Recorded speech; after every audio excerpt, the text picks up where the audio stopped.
Whew. What up, y'all? It's Damo Auto Lockout guy again. Oh, man.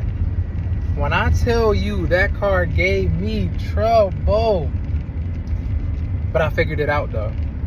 And I didn't give up. I'm talking about I was this close to just quitting and then saying, like, you know what, hey, bro, I can't do this one for you. You gonna have to call somebody else.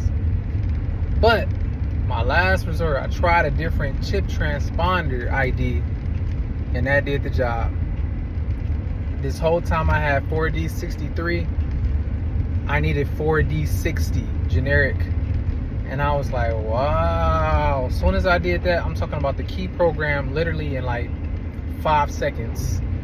The next one, another 2 or 3 seconds. Like, bro, I was like, it was this easy if I would have just chose the right transponder. But anywho, the moral of the story is I didn't give up, and I'm happy about it.